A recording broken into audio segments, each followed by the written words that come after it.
Boas notícias. Eu falei com um amigo do meu pai e ele revelou um monte de informações pra mim. Primeiro perguntei se a polícia tinha qualquer informação sobre o homem que dirigia o Caledon Local 21. E ele respondeu que eles somente tiveram as mesmas informações por anos e nunca encontraram um suspeito. No entanto, a Polícia Regional de Peel tem algumas fitas de vídeo encontradas na casa onde o Caledon Local 21 foi transmitido, e ele me levou para que eu pudesse assistir algumas. Eu acho que eu não disse muito sobre ele ainda, mas o amigo do meu pai, Mitchell Wilson, um cara muito legal, e ele parece entender a minha sede de conhecimento sobre o que aconteceu no final dos anos 90 naquela casa. Ele acha que foi errado meu pai ficar tanto tempo sem dizer nada. Ele me levou para a delegacia de polícia na estrada de Davis. Para quem não sabe, é a maior estação de Caledon e uma das maiores regiões de Peel. Cada uma das principais estações ao redor de Peel tem algumas fitas. A estação de Davis tem 3, e eu tive que assistir todas elas. Infelizmente, eu não recebi nenhuma autorização para levá-las para casa, por razões óbvias, mas vou descrevê-las aqui para vocês. O Porão do Senhor Urso, episódio 25. Quando o administrador da polícia trouxe essa fita, eu realmente soltei um merda e ri um pouco. Claro que ganhei olhares assustados dos oficiais da equipe, mas Wilson explicou para eles a minha experiência com o Senhor Urso e sobre eu ainda possuir a carta que ele me enviou. Como nos episódios anteriores, este incluía um cara vestido num traje, uma fantasia de urso.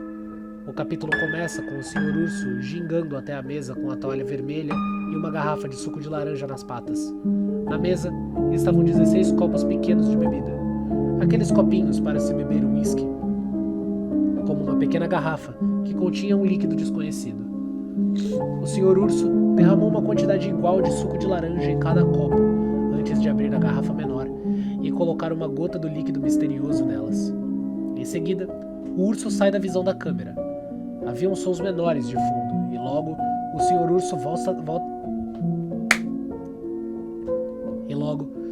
Urso volta por trás da câmera. Seguindo, estavam 16 crianças. Algumas tinham cerca de 4 anos, muito pequenas, enquanto outros já pareciam ser adolescentes. À medida que as crianças entravam em cena, o administrador comentou que este é o único episódio que mostravam todas as 16 vítimas.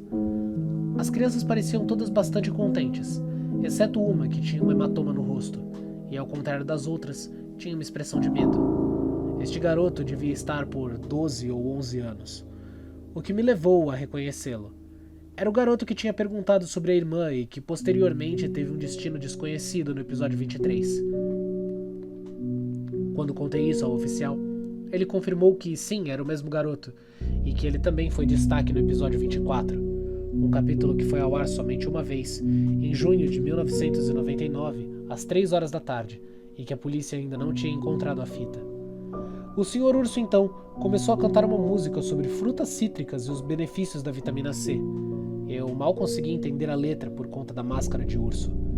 As crianças todas beberam seu suco, exceto o menino do episódio 23, que fez relutantemente.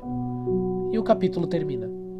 Depois de ver 3 fitas de posse da delegacia de Davis, fiquei satisfeito, mas temporariamente. Eu ainda quero saber a história completa. A polícia continua me dando a mesma coisa sempre sobre o criador do Caledon Local 21, um pedófilo fetichista e praticante de estudos ocultos. Eu vou terminar hoje por aqui, entrar na universidade primeiro, reunir informações e depois volto com esse blog o mais rápido possível. Atualização: 8 de maio de 2010. Em 17 de abril eu finalmente consegui a minha licença G2, em Ontário, Canadá. Isso lhe permite conduzir um carro por si mesmo, bem como passageiros após 6 meses. Eu, claro, tirei vantagem disso, e a primeira coisa que fiz foi dirigir até Caledon, como um pequeno passeio de domingo. Não tenho atualizado esse blog faz um tempo, e percebi que poderia muito bem visitar a casa onde o canal infame de minha infância foi localizado. A casa parecia diferente do que quando vi pela última vez em outubro. O lugar não era mais usado como uma creche, e ficou lá abandonado. No entanto, tinha uma placa de vende-se, mostrando que alguém ainda possuía, querendo se livrar desse lugar. A casa abandonada trouxe memórias nebulosas à minha mente, principalmente daquele dia em que meu pai me levou para visitar o Senhor Urso. Um sentimento de temor veio sobre mim. O que aconteceu com as crianças enquanto elas estavam vivendo naquela casa? Eu caminhei até as escadas da porta da frente e olhei para a janela. Dentro, podia ver um corredor quase vazio, com algumas caixas no fundo. No final do corredor à direita, havia uma porta aberta, presumivelmente que dava para a cozinha. À esquerda, 2 portas. Ambas aparentemente levavam até os quartos visíveis, através das janelas de fora. Eu me perguntava onde era a entrada do porão que foi localizado e se tinha sido selada. Eu andava ao redor da casa e encontrei a minha resposta. 2 portas de madeira que se encontravam em um ângulo quase plano, que foram fechadas com um cadeado e com certeza levavam para o porão. Não querendo ficar por ali, você não pode imaginar o que estava acontecendo na minha mente naquele momento. Eu parti. Atrás da casa, o campo vazio continuava, até chegar em uma densa floresta que alinhava o horizonte. Eu me perguntei se era a floresta onde os corpos foram encontrados. Eu pensei comigo mesmo, foda-se, e comecei a andar pelo campo atrás da casa para a floresta. A floresta era estranhamente calma. Dava para ouvir os poucos sons periódicos de um pica-pau perfurando uma árvore distante. Eu cautelosamente fiz o meu caminho mais fundo no bosque, sem me preocupar com o fato de que eu não tinha ideia de onde eu estava indo. Eu não sei como explicar isso, mas parecia que tinha algo que eu precisava encontrar. Eu vim para a fina da floresta, e havia algumas casas pequenas ao longe. A casa de Polo passou pela minha cabeça, e me perguntei se uma dessas lhe pertenceram. Me aproximei de uma pequena clareira, na qual podia ver 3 troncos de árvore adequadamente reunidos em uma espécie de semicírculo. Uma área carbonizada. Ei, cai fora das nossas terras! Essas palavras quase me causaram um ataque cardíaco. Eu virei para mim e vi 2 pessoas vestidas com roupas escuras correndo em minha direção. Meu pensamento inicial foi correr.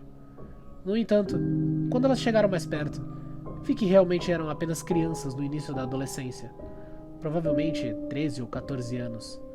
À medida que se aproximavam de mim, eles perceberam o meu tamanho, e eu tenho cerca de 1,86 m, enquanto eles não passavam de 1,70 m. Nós dissemos cai fora, disse o garoto maior, que vestia uma camisa do Slipknot, obviamente intimidado. Eu mantive a minha posição e dei de ombros. O garoto menor, com uma camisa do Metallica, tirou um canivete e apontou em minha direção. Não, você não vai querer fazer isso, eu disse em um tom profundo, sério, tentando parecer o mais durão possível. Peguei o meu celular. As 2 crianças se retiraram. Aquele com a camisa do Metallica guardou a faca. Olha, cara, nós não gostamos de pessoas das nossas terras. Você pode simplesmente ir embora? Disse aquele que estava com a camisa do Slipknot, obviamente intimidado. Eu não tinha mais nada para fazer naquela floresta de qualquer maneira. Então olhei para ele e disse: tudo bem. Simplesmente me virei para ir embora. Mas percebi que tinha uma grande oportunidade. Algum de vocês aqui já ouviu falar de um cara que matou um monte de crianças na floresta ou alguma coisa do tipo? Uns 13 anos atrás? Eu perguntei para as crianças. Eles choraram entre confusos, mas o da camisa do Metallica respondeu: sim, todo mundo sabe sobre o cara. Ele disse para mim como se eu fosse burro. O garoto do Slipknot continuou: ele ainda vive por aqui, nos esgotos. O amigo do meu irmão mais velho diz que o viu numa fantasia de urso uma vez enquanto passeava pela floresta à noite. Meus instintos disseram que provavelmente era uma mentira.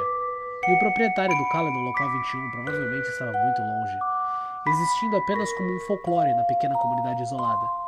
No entanto, como um ser humano, o pensamento do mistério e desconhecido desperta interesse.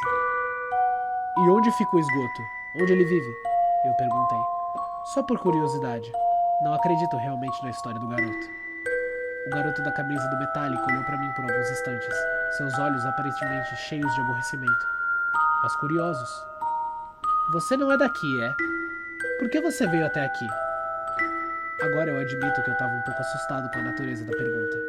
No entanto, percebi que eu poderia muito bem explicar por que eu estava lá, apenas pensando no caso de pessoas confundirem as minhas intenções. Disse aos 2 sobre a minha existência e a minha experiência com o homem do Caledon Local 21, e que eu tinha que vir aqui para procurar alguma coisa que pudesse encerrar o caso. As crianças pareciam familiarizadas com o canal, pois eles sorriram e olharam para um ou outro quando eu mencionei isso. Eles também se tornaram mais compreensivos e me deram uma descrição detalhada sobre como chegar no bueiro que levava para os esgotos. Pouco depois, eu decidi apenas dar meia volta e retornar para casa, deixando as crianças em sua terra. Mas agora você provavelmente deve estar se perguntando por que eu deixei de ir até lá, já que as crianças me deram informações tão detalhadas. É porque eu escolhi concluir com o que eu tenho até agora. Aqui está o que as crianças me contaram em detalhes. Frente das terras das crianças, na mesma direção que eu estava indo. A fuga termina em um pequeno rio, onde a água é drenada, e perto dali há um parque infantil. As crianças me disseram que realmente alguém utiliza. O homem suposto vive no grande tubo que drena a água da chuva.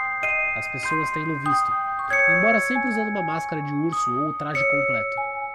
Nota: eu não acredito que seja verdade, e penso que seja um mito criado pelos moradores de Caledon. A história não parece plausível. Por que ninguém chama a polícia? Esse cara não parece suspeito? Essas e outras questões tornam a história totalmente inválida. Eu visitarei o bueiro, não porque eu acredito na história, mas porque eu quero uma desculpa para visitar Caledon de novo. Então, este blog não morre. Sem mais fitas para assistir, e eu não sei mais o que falar. Obrigado por continuar a Eu sei que muitos estão ansiosos para obter mais informações sobre o que aconteceu em Caledon em 1989, e eu farei o meu melhor para continuar a minha pesquisa sobre o tema.